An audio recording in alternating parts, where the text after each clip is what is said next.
नमस्कार दोस्तों, आज हम बात करेंगे 14 मई 2025 को होने वाले गुरु गोचर की। जब बृहस्पति वृषभ राशि से निकलकर मिथुन राशि में प्रवेश करेंगे, तब कर्क राशि वालों पर इसका क्या प्रभाव दिखाई देगा।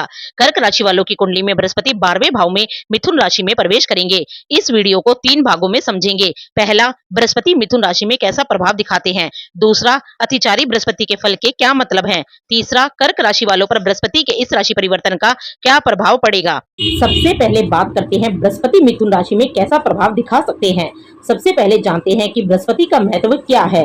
बृहस्पति यानी गुरु को देवताओं का गुरु कहा जाता है। ये ग्रह ज्ञान, धर्म, शिक्षा, न्याय, सलाह, अध्यात्म, भाग्य और शुभता का प्रतिनिधित्व करता है।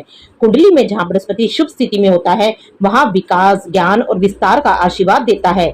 मिथुन राशि को समझे तो इस राशि के स्वामी बुध हैं। इस राशि को संवाद की कला, विचारों की चंचलता, तार्किकता, चतुराई, सामाजिक जुड़ाव और तेज तर्रार मानसिकता का प्रतीक माना जाता है।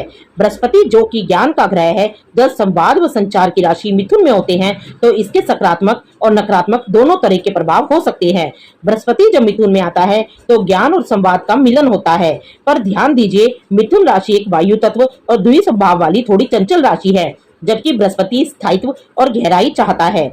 बृहस्पति के मिथुन राशि में गोचर के सकारात्मक प्रभाव की बात करें तो बहुत अच्छी संवाद शैली हो सकती है। व्यक्ति ज्ञान पूर्वक प्रभावी ढंग से अपनी बात कह सकता है। केवल किताबी ज्ञान नहीं बल्कि व्यवहारिक बुद्धिमत्ता भी बढ़ती है। नई चीज सीखने में रुचि बढ़ती है। अलग अलग विषयों पर अध्ययन करने की इच्छा बढ़ती है। सही शब्दों और सही समय पर संवाद करने की कला से समाज में आदर मिलता है। अच्छे मित्र मंडली और नेटवर्क बनता है। व्यक्तित्व में धार्मिक या दार्शनिक संवाद में निपुणता आती है। टूर एंड ट्रैवल, ट्रांसपोर्ट, शिक्षक, वकील, लेखक, मोटिवेशनल स्पीकर, मीडिया, संचार, प्रकाशन, मार्केटिंग, सेल्स जैसे क्षेत्रों में सफलता मिलती है। बृहस्पति के मिथुन राशि में होने के नकारात्मक प्रभाव की बात करें तो ज्ञान बिखर सकता है। व्यक्ति को ध्यान केंद्रित करने में कठिनाई आ सकती है। बहुत सारी बातें जानने की चाहत में गहराई की कमी रह सकती है। संवाद की प्रवृत्ति कभी कभी बहस में बदल सकती है, जिससे रिश्तों में तनाव आ सकता है। अपने ज्ञान के अहंकार के कारण गुरुजन या वरिष्ठ से वैचारिक मतभेद हो सकते हैं। निष्कर्ष के तौर पर जब बृहस्पति मिथुन राशि में होता है तो अगर व्यक्ति अपनी वाणी को संयम और ज्ञान से सजाए तो यह अद्भुत अवसर बनता है। लेकिन अगर चंचलता हावी हो जाए तो ज्ञान भी हल्का और प्रभावहीन बन सकता है। अब समझते हैं बृहस्पति के मिथुन राशि में संचरण के समय को। बृहस्पति 14 मई 2025 को मिथुन राशि में प्रवेश करेंगे। 5 महीने बाद ही 18 अक्टूबर को वह कर्क राशि में प्रवेश कर जाएंगे। 18 अक्टूबर 2025 से 5 दिसंबर 2025 के बीच कर्क राशि में रहेंगे। फिर 5 दिसंबर 2025 को वापस मिथुन राशि में प्रवेश करेंगे और 2 जून 2026 तक मिथुन राशि में ही रहेंगे। सामान्यतः बृहस्पति एक राशि में लगभग 12 से 13 महीने तक ठहरते हैं, लेकिन जब गोचर की गति में परिवर्तन या विशेष खगोलीय स्थिति के कारण बहुत जल्दी एक राशि को छोड़कर दूसरी राशि में चले जाते हैं तो उसे अतिचारी बृहस्पति कहा जाता है। अतिचारी का मतलब होता है बहुत तेजी से चलने वाला ग्रह। 14 मई 2025 को बृहस्पति मिथुन राशि में आएंगे, लेकिन सिर्फ 5 महीने के भीतर ही कर्क राशि में प्रवेश कर जाएंगे। यही कारण है कि इस बृहस्पति को अतिचारी बृहस्पति कहा जा रहा है। अतिचारी बृहस्पति के विशेष प्रभाव की बात करें तो सामान्य गोचर में बृहस्पति धीरे धीरे लेकिन गहरा प्रभाव छोड़ते हैं, लेकिन जब वे अतिचारी हो जाते हैं तो उनके फल जल्दी दिखने लगते हैं। परंतु यह फल अक्सर सतही या अस्थिर हो सकते हैं। स्थायी बदलाव कम होते हैं और परिस्थितियां जल्दी बदल भी सकती हैं। लोग जल्दी निर्णय लेने लगते हैं। कभी अच्छा होता है, कभी गलती भी हो सकती है। निष्कर्ष के तौर पर जब बृहस्पति अतिचारी होता है तो जीवन में तेजी से अवसर और बदलाव आते हैं। स्थिर और गहरे फल कम होते हैं, इसलिए समय का सही उपयोग और समझदारी से फैसले लेना बहुत जरूरी होता है।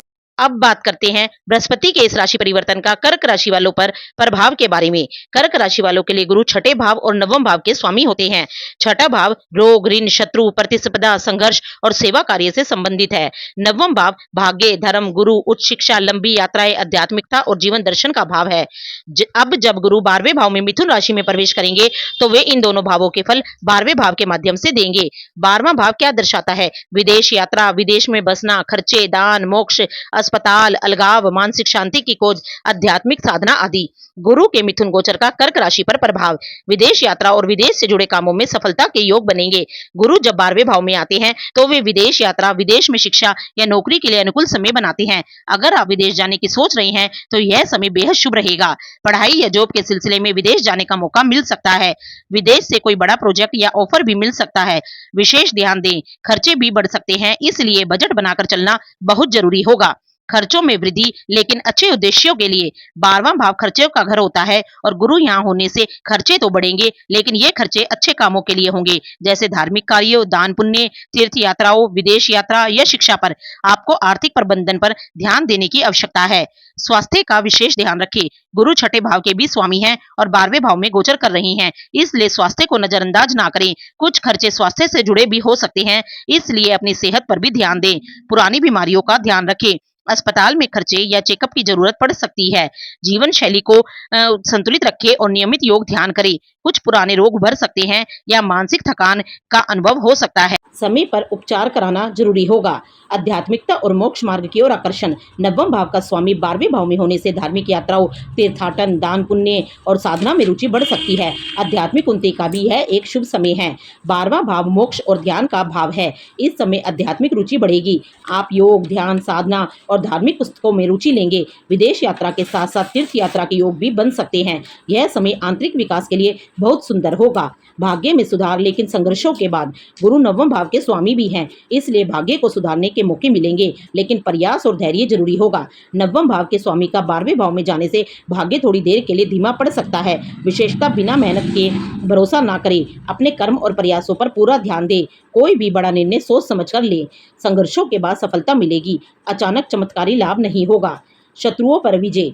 यदि कोई कानूनी विवाद, कोर्ट केस या शत्रुता का मामला चल रहा है तो इस समय आपको राहत मिल सकती है। गुरु का प्रभाव यहाँ सकारात्मक रहेगा, परंतु प्रयास लगातार करने होंगे।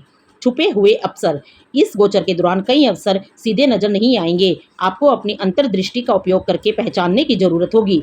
जो लोग शोध कार्य, रिसर्च, मेडिटेशन या बैंकेड वर्क में हैं, उनके लिए समय बेहतरीन रहेगा। अब बात करते हैं बृहस्पति की दृष्टियों के प्रभाव के बारे में। बृहस्पति की 5वीं दृष्टि चतुर्थ भाव तुला राशि पर होगी। घर, संपत्ति, वाहन से जुड़े मामलों में शुभता आएगी। घर बदलने, प्रॉपर्टी खरीदने के योग बन सकते हैं। परिवार में सुख शांति बढ़ेगी, लेकिन खर्च के साथ। बृहस्पति की 7वीं दृष्टि छठे भाव धनु राशि पर होगी।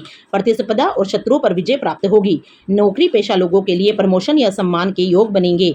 स्वास्थ्य को लेकर फिर भी सतर्क रहना जरूरी है।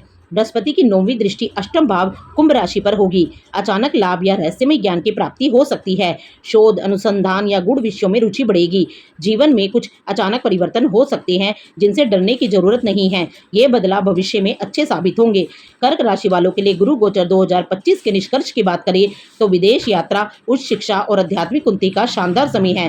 खर्चे बढ़ेंगे, पर अच्छे कारणों के लिए। स्वास्थ्य का विशेष ध्यान रखें। संघर्ष के बाद भाग्य का सहयोग मिलेगा। घर परिवार में सुख सुविधाओं में वृद्धि होगी।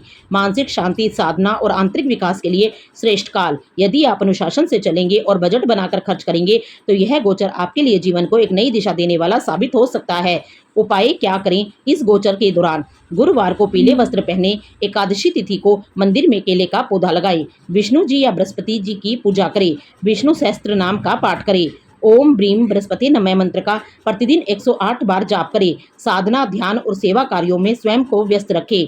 वीडियो पसंद आया तो लाइक करें, शेयर करें और चैनल को सब्सक्राइब जरूर करें।